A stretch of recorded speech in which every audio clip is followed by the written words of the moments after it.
You're listening to COB, Conversations on the Business of Brands, with Sudeep Chawla and Sharavana Raghavan.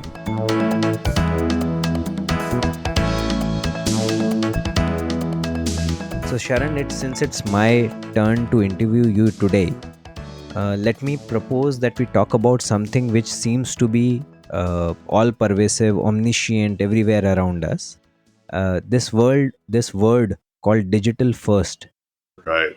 Yeah, every person, every professional, every marketer, every business, every brand wants to be digital first. So why don't we talk about it and get to know your views about it? Yeah, so let me fire my first question and then Sure. see whether you are making a case or is it another rant that is about to come our way. Don't dig too deep, otherwise the rant might just surface again. Okay, so let us get it started. So we know that every business at least seems to be wanting to be digital first today. Right. So what do you think? Is it a fad or is there some substance to this choice? People are going to be very angry with the response I have for this. I don't think it's a fad yet. I Hmm, think it is at a very high risk of becoming a fad hmm, because most businesses start off every activity on their marketing or brand building on digital platforms, say Facebook, Instagram, SEO, performance, etc. hmm, And it's very tempting to do so because it's just accessible. It's a lot more accessible than the traditional mediums of marketing were. hmm, But what people tend to miss is that there is a lot of thinking and preparation work that has to happen before you make the choice to use digital as your main medium. It's not nothing wrong with using it. You just need to have a certain mindset and an approach very clear in your head before hmm, you start your activities on digital. hmm. Okay, no, I think that looks like the right first argument to make, that you need to get your approach, etc. right. Let me peel the onion a bit. Yeah, and I'm referring to, one of the guys that I usually listen to. There is Naval Ravikant, who is a Right. Silicon Valley entrepreneur and a philosopher. So he talks about today, these days being the age of leverage. Yeah, Mhm. where we have access to unprecedented access to a number of things that our older generation didn't. And he says that we can drive leverage via four different ways. One of those ways is reach, and reach via digital. And he makes a point that today, whatever content, whatever product you are making, every business, every creator can hope to reach their market via digital, Right. regardless of how niche it is. So, therefore, do you think it is this point around reach which is driving the choice for digital across businesses? Okay. I'm going to take a step back Hmm. to say digital does give you reach, Hmm. gives you more reach than the traditional mediums would at a certain cost. Hmm. You get it for far cheaper on digital. So, therefore, Hmm. that is what's driving the tempt factor in choosing digital over all other medium available to Hmm. you. However, before that, say to understand the role of digital marketing, I think we should define what digital marketing is first. Digital is but a channel to communicate with your target audience. Hmm. Like you have in, say, traditional medium, like we have TV and print, your outdoor advertising. So digital is one such medium. Yes, it's very powerful, but it's one such medium. And before deciding on just digital or deciding what digital can do for you have to have a little more thinking. So thinking in the sense, okay, let's divide this up, right? So think of three different circles. Hmm. I call the first circle brand strategy. Okay. So this sets the long-term vision and the design for your brand. As in when I say design, it's the strategic design for your brand. Hmm. What am I going to do? Who am I going to serve? What is my positioning? What is my brand personality? What are my core brand pillars? All of that is your brand strategy. Hmm. Hmm. The second circle is your marketing objectives. Hmm. Marketing objectives tells you what your immediate action is, where your money is going to go behind. For Hmm. example, if it's a new brand, says I want to acquire 1,000 customers within the first 3 months is a marketing objective. Hmm. I Hmm. want my brand to be recalled by 50% of my target audience within the first 6 months is a marketing objective. Okay. So once your brand strategy is very clear, Hmm. then that helps you define a very clear marketing objective. Hmm. Now, the third circle is all about execution tactics. Hmm. Brand strategy, marketing objectives, and execution tactics. Now, these three are multipliers. Hmm. When you multiply brand strategy with the right marketing objectives and the execution tactics, the result is market success. Hmm. Even if one of this is zero, Hmm. the result is zero. Zero. Yeah. I'm going to focus on execution tactics. Okay. Now, half the weight of all execution tactics in marketing, I would give to the creative execution. Mm-hmm. How the creative agencies come up with the idea, how relatable the idea is, how they're communicating the central message, all of that is the creative execution. Mm-hmm. Then 1/4 of the execution circle will go into the collateral you choose. Mm-hmm.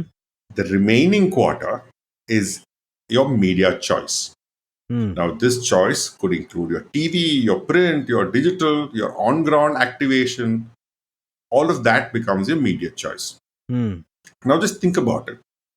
Even if digital was your only choice of media, Hmm.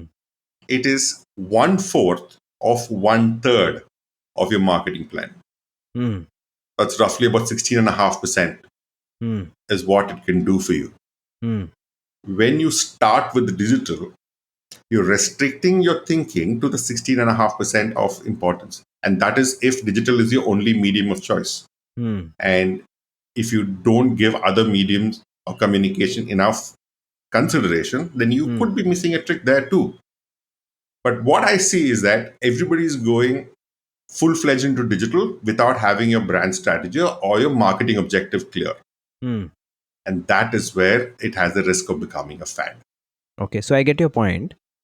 So therefore, if we keep just the numbers aside, Hmm. the numbers that you assign to each one of these, segments of your circle, Right. your execution circle, Mhm. what you're saying is that even if you're not picking up other channels, you should have a logical argument of not doing so, Exactly. and consequently have a logical argument for picking only digital and then putting your marketing investments behind it. Absolutely. Fair. No, I like it. And I like your the simplicity and clarity of your market success equation. So there is brand strategy, their marketing objective, and then there is the execution, and you Right. multiply all of them to get your market success. Okay. Yeah. And within your execution is what you have: creative, media vehicle, and the form of communication, or your collateral, as you call it, right? Right. I'm going to drop that in the show notes just so that it's visually very clear to people who are listening Excellent. to this. Fair. In fact, one of the tweets that I read, Sharon, yesterday, Mhm. kind of possibly builds on your point. Hmm. The market success, the model that you spoke about, also is an interesting context to the point that I'm making. Depending on which stage in your startup you are, your definition of market success would possibly vary. Hmm. If you've just started, your market success possibly is getting to certain amount of revenue, but your revenue expectation, your adoption expectation, your repeat purchase expectation significantly goes up as your customer base increases. So therefore, what looks like success today might not look like success 1 year later. Absolutely. And so therefore, the stage of the startup also becomes an important determinant, which possibly would feed into the brand strategy as well as the marketing objective. Very true. Yeah. One of the points, and I think our listeners would possibly appreciate it. One of the points which really drew me into this tweet was the fact that there are significant number of startups today which get to roughly about $10 million ARR. Mhm. Yeah. And the tweet made a point that you could get there if you are able to effectively attract all the digital native early adopters. Fair. Yeah. Yeah. And once you have done that, once they have bought your product, they got into the purchase bandwagon, That is where your second journey starts, where you want to go from $10 million ARR to $100 million ARR. Exactly. And he makes a point that very few brands get there because they don't expand their thinking beyond digital or the role of digital. So therefore they are never able to break this cycle of digital natives, early adopters, Right. whereas you're supposed to go significantly beyond them to get to $100 million ARR. Yes. Yeah, and that is where the real world lies. Yeah, Yeah, and that is why you'd see the D2C brands today talking about an omni-channel approach. nice. Okay, fair. So therefore, should our listeners conclude that it is okay to be digital first when you're starting, as long as you are clear with your objective and why you are going digital, etc. And then later, you would need to go beyond digital and evolve the role of digital also, so that you could reach your next level objectives. True, I'd like to add a little bit to that point to say Hmm. it is not just about saying starting with digital. Yes, you Hmm. can start with digital when you have your marketing objectives clear. Hmm. But one other aspect of getting digital right or any medium right is to understand your consumer journey. Fair. So you go through the entire consumer journey from awareness, interest, inquiry, decision, experience, advocacy. Hmm. So at each stage, it's important to define what role every medium or every marketing touch point is going to do in the consumer's journey. And how is it going to trigger the action you want from the consumer? Hmm. And having this clarity helps you set the right objectives, not just for the entire marketing activity, Hmm. but helps you break down these objectives per digital touch point or any marketing touch point for that matter. Nice. And when you do these specific objectives, right? For example, if you say, if I have my SEO supposed to drive traffic to my Hmm. website, and SEO is not about selling in that the first go, then your SEO, you will judge it only on your website traffic and your Hmm. ranking on Google. Yeah. If you're running a campaign to say, I am driving brand awareness, Hmm. then you will not question that campaign on lead generation. It Hmm. sounds very trivial when I say it, but there are so many brands today run a campaign for awareness at the start of the month, Hmm. and by the 15th of the month, all money is moved into lead generation. Hmm. As Hmm. if just lead generation is going to give you all the business. Hmm. Hmm. Hmm. But if you have the clarity to know why you're doing brand awareness, why you're doing lead generation, what stage of the consumer journey is to be measured. Because if you run a brand awareness campaign, you are not going to track it basis the leads you've got. Hmm. But the marketing manager or the growth market is always under pressure for the number of leads that they've gotten. Hmm. Hmm. So then the priorities start changing. Yeah. So this clarity is important to know what every touch point is going to do for you. And therefore, setting these objectives helps you have a smoother digital journey or marketing journey in general. Fair. Fair. In fact, I have a question to ask further on this. But Mhm. before I ask the question, let me also add to your point Hmm. and clarify to the listeners that even if you are running an awareness campaign, judge it on how it is moving awareness of your brand. Right, You are free to measure the leads also, but measure the leads so that you understand how does your funnel frame, right. how does your funnel look when you do an awareness campaign. Then you can do an inquiry or a lead gen campaign and you will get to know how does your funnel move.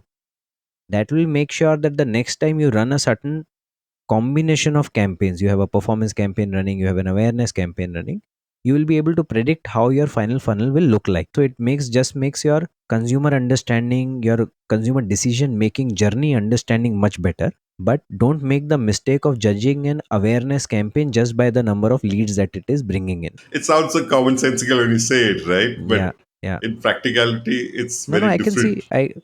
It happens in all our. It is not just startups, Sharon. In the ecosystems that we have worked, Hmm. I have seen that we will. So there is a sales function which needs revenue to come in. There are Right. times when in a brand's journey you are trying to establish awareness, you are trying to establish differentiation, etc., etc. But you also know you have to clock your revenues. Absolutely. So therefore, you have to make sure that you have some revenue generating initiatives running, even if your advertising is not creating the best conversion at that moment. But you know that what your advertising is doing, you measure it separately, but you make sure that there is a revenue generation engine which is on. Right. Yeah, both can't be cannibalizing each other, or both can't be coming at each other's cost. Yes. And this is where I'm going to shamelessly plug one of our previous episodes where Hmm. you've spoken about measure whatever you treasure. Yeah. I think when they go back and listen to that episode, I'm going to put that again in the show notes so that that episode gives you clarity on how to measure what you're going after. Hmm. Hmm. I think Hmm. that also will tell you how you can stick the course, stay the course on the objectives you set for yourself. Fair, fair. And as I said, I wanted to ask a question on that. Now, Sure. you spoke about digital playing a role, digital, or for that matter, any media playing a role in the entire decision making journey, AIDA journey Mhm. for your consumers. Can you take an example, and just give instances of various roles that digital can play Hmm. for different kind of marketing objectives for a brand. Sure. So I'll talk about a brand that I worked on recently, Hmm. where when we get into a brand, we look at what's going on first. Hmm. And we worked on a beer brand, Nice. and beer cannot be sold online, Hmm. and it has to be sold only via the beer shops or the wine shops, as they call. Hmm. The marketing team was insistent on doing their SEO. So we were like, why does a beer brand need an SEO? Hmm. SEO plan, SEO strategy? Hmm. Because I'm not talking about the on-site SEO, the off-site ranking on Google. I'm like, who is going to come there and Hmm. look up the new brand that has been launched Hmm. unless they know your brand? So if they know your brand, what are they going to find out on the website? Hmm. Do you know what you want them to find out on the website? Hmm. So then that ended up becoming a gap. Hmm. So we said SEO may not be so important unless we know what we want SEO to do for the brand, Hmm. but we will trigger a WhatsApp related campaign so that the wine shop owners Hmm. are aware. And there is a surrogate campaign that you could possibly run. Hmm. But SEO is not something that you're keen on. It's not going to deliver anything for you because you're not going to track anything for it when you run a SEO campaign. Hmm. Hmm. However, when I worked on a personal care brand, Hmm. this is an evolution point where when we started, the idea was to feature on all the marketplace websites. Hmm. So we did everything to make sure that the brand was visible on Amazon, on Flipkart, on Click, everywhere, just so that the SEO for each platform was optimized. Hmm. And even the brand's own website would send people back to one of these platforms to buy. Hmm. Now, after a couple of years, you now establish certain traction. And now you want the traffic to start buying from your website. At this time is when SEO actually becomes more critical. Every campaign of yours is no longer leading to an Amazon page, but to your own website's landing page. And then you're optimizing the website to enable the transaction faster. How you can bundle up more SKUs in the same transaction. So if you notice, I'm talking more about the thinking or the action you want as a result of this activity Hmm. than necessarily just the touch point. Hmm. And therefore, just in these two examples, you know what different roles digital can play or digital touch points can play in a brand's consumer journey, depending on the brand's life stage, depending sometimes even within the same category, Hmm. just because the brands are very differently positioned, their consumer journeys can be so different, and therefore the role of the digital touch points can be very different. You're listening to COB, Conversations on the Business of Brands. Your hosts are Sudeep Chawla, marketing practitioner, business leader, and educator to advertising and marketing professionals, and Sharavana Raghavan of Vitriol Innovations, consultants to consumer-facing brands and businesses. For more information, go to copcast.net. If you find this podcast helpful, please help us by telling your friends and rating us.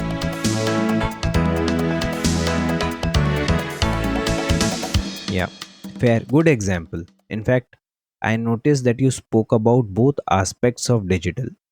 You spoke about digital assets like your landing pages, like your website, and you spoke about digital campaigns, Right. an SEO or an SCM, or a WhatsApp based campaign, etc. So both sides get influenced by what your brand strategy, what your marketing objective is, and therefore what stage of consumer decision making journey you're attacking to get the desired output that you want from that campaign. Right. Okay, excellent, good. So this clears, the framework in our head and possibly a little bit of his its application. Now, Sharon, if we were to land this concept well with all our listeners, can you possibly give an example of a digital brand, which according to you has got its, marketing strategy, media strategy sorted, while we might not be privy to their marketing strategy and media strategy, but from their actions, it's we can infer what it would be, and therefore you think what they are doing seems to be in the right direction. It's a good example to follow. Actually, that's a very good question. The way when you say digital brands that have done this, that gives you the bandwidth to think about digital brands Hmm. that have actually activated their campaigns offline, and why have they done that? One brand that comes to mind is Uber. If Hmm. you look at Uber, they have two kinds of customers to talk to.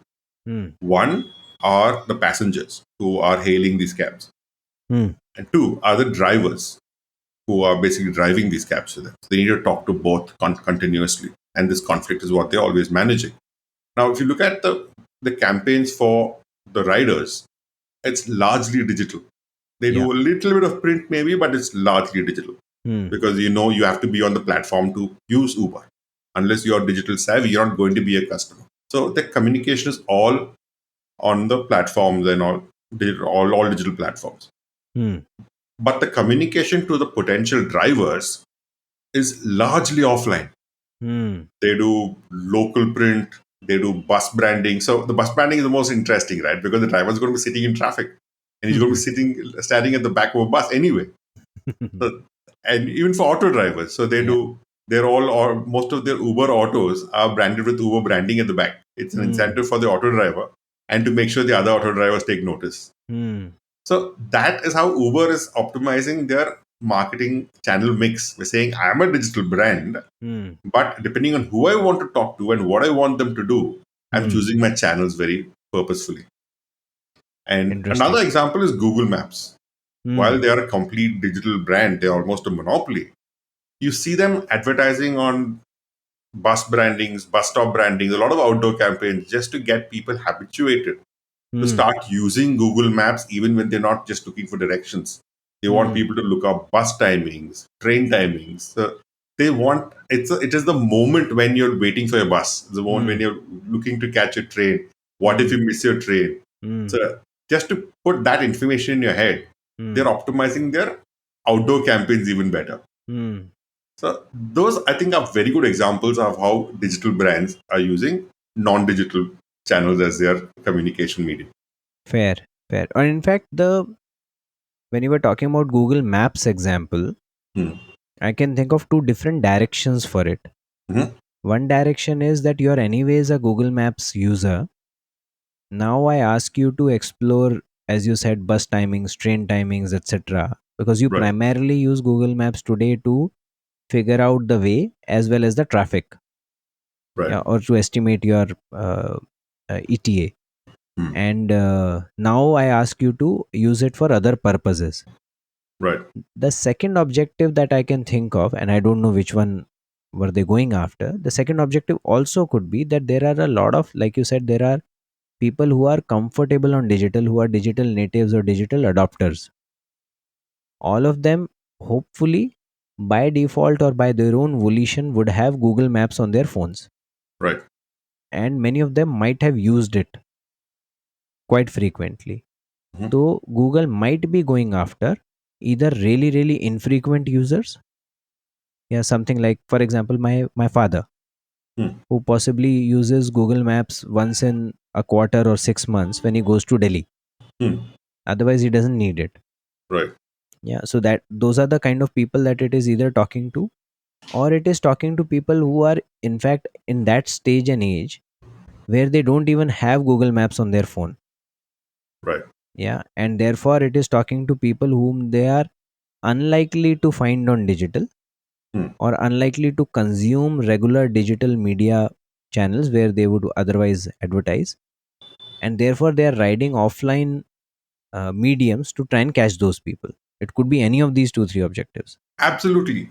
I agree with you because you're talking about the consumer journey. It Hmm. is at the experience stage Hmm. or at the awareness and interest stage, Correct. but they're very clear about who they want to go after Hmm. and what they want the touch point to deliver for them in that campaign. Hmm. Hmm. I think Hmm. that's where that clarity defines how well it's going to work for you in the Good future. point. Good point. In fact, I was quite intrigued, Sharon, Hmm. with the Facebook ad. They had this long format ad. Mm-hmm. I don't think they ran it on TV, Hmm. but they had a long format ad that they ran during COVID. Okay. It was about this girl Pooja Didi who has a milk center in Amritsar, Mm-hmm. and she hears of people losing their jobs, etc., etc. Her business itself is not doing very well, but for the love of humanity and to help others, she puts out an ad on Facebook saying that people who need jobs, please come to my milk center. Right. I remember that. Yes, yes, Yeah, yes. it Now I was a recall it. tearjerker, nice one. Right. And she kind of takes the step forward, finds herself struggling in her business, and then the people that she helped come together to help her instead, and she gets great response from consumers, etc., etc. Yeah, I was quite intrigued to say who is it meant for, why have they made this. So it shows the power of Facebook in its ability to make your message reach to lots of people effectively. But I was not sure whether it is talking to current infrequent users or possibly non-users. Hmm. Yeah. I mean, I'm not sure what that campaign was for, but Hmm. it's very likely Hmm. Facebook was trying to build a positive spin to the entire narrative because I think this also happened when the Cambridge Analytica thing had broken. So this could possibly be an equity face saver campaign for Facebook. But I remember the campaign you're talking about. I'm not sure what they used it for though. Hmm. Hmm. Okay. Interesting. There is another aspect of digital we spoke about, and when I currently speak within my company about digital, we talk about content, community, conversation, and commerce. Right? Yeah, all these four pillars, and therefore what can a brand do all around it. So we spoke about many of these. There is the commerce pillar as well, Sharon, where a number of brands today are either majorly reliant on Amazon, Flipkart, etc., which is marketplaces, and then some of them are reliant to certain extent on their own websites, which makes them truly D2C in that sense. Yeah. uh, there are also examples of brands which have gone beyond digital first brands, but which have gone beyond just digital sales channels, and therefore I think that it might be worthwhile talking about those brands, Hmm. at least one of them, to elucidate again the same thing, which is what is the role of digital, what are they using it for, and why do they need to go beyond digital. I think it's a good question. And I'm glad you mentioned that we should come up with at least one example because that's one is all I can think of. And that one is Lenskart.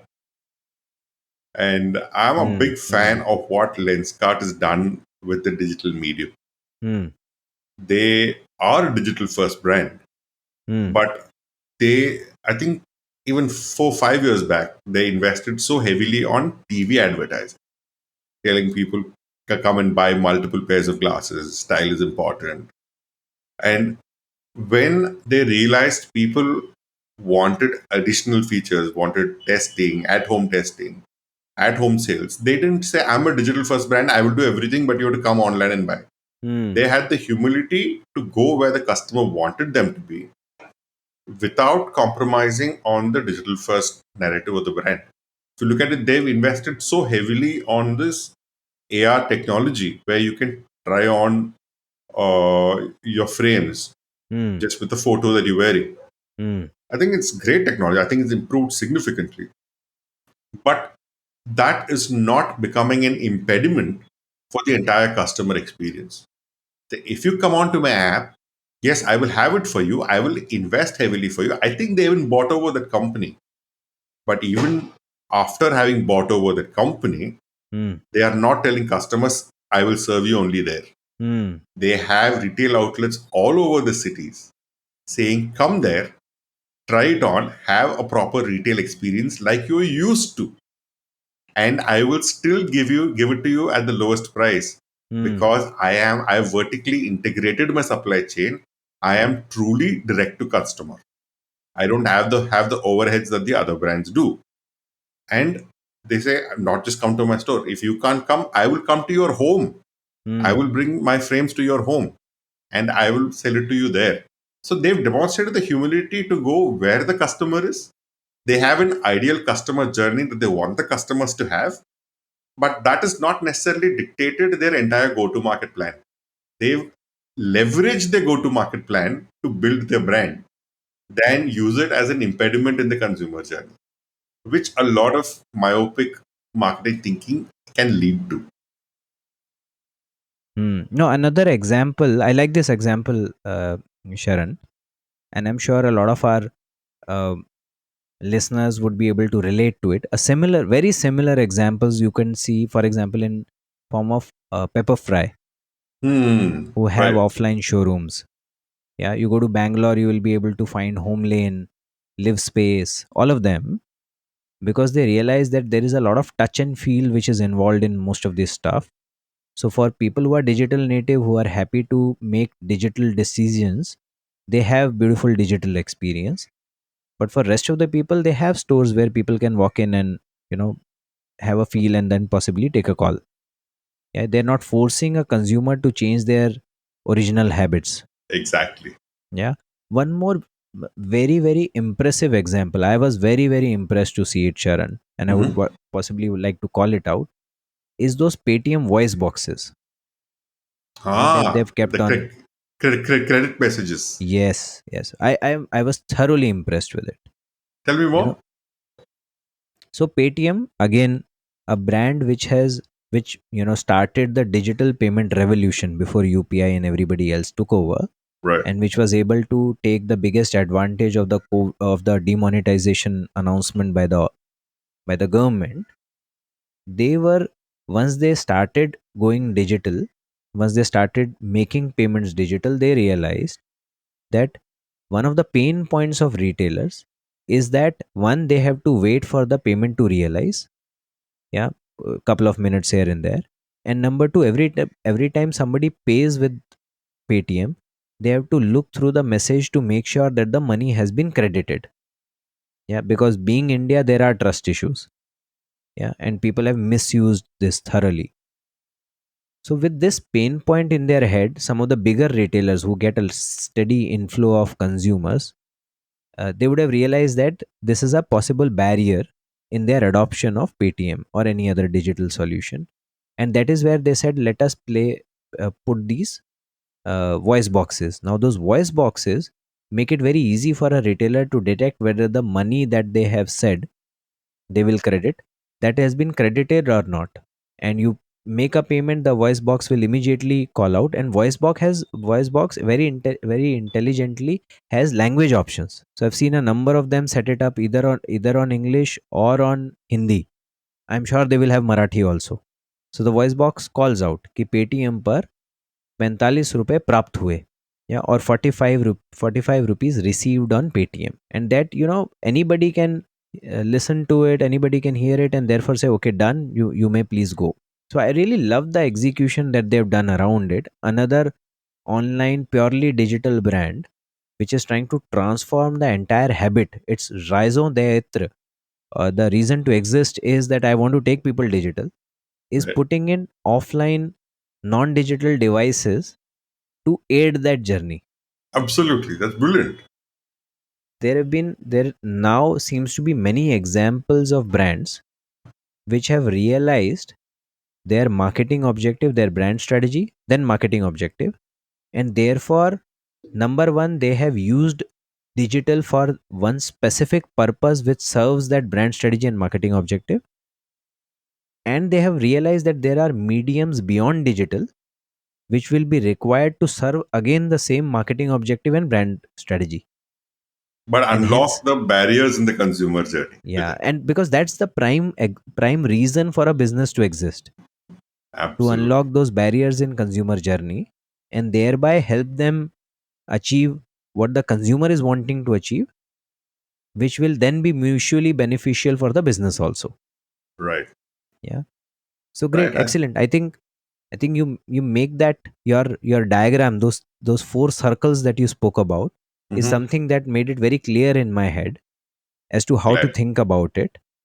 And and and therefore the argument that you made about digital being one part of the execution, and therefore think through your brand strategy, think about your marketing objective, then think about channels, and within channels think about digital, the role that you want digital to play, etc.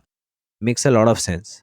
Makes a lot of sense. And it is a continuous journey. At every stage of the business you should reevaluate all these circles and thereby determine your definition of market success. Absolutely. Excellent. This was great. I don't think it was a rant at all, Sharan. There's some good solid gyan there, supported by some great visualizations and beautiful examples. So I'm very happy with the understanding that I've got today. Hopefully, our listeners would also feel this way. What do you think, Sharan? Well, hopefully is the word. Thank you for listening to COB, Conversations on the Business of Brands with Sudeep Chawla and Sharavana Raghavan. Subscribe and learn more at cobcast.net. That's COBBCAST.net.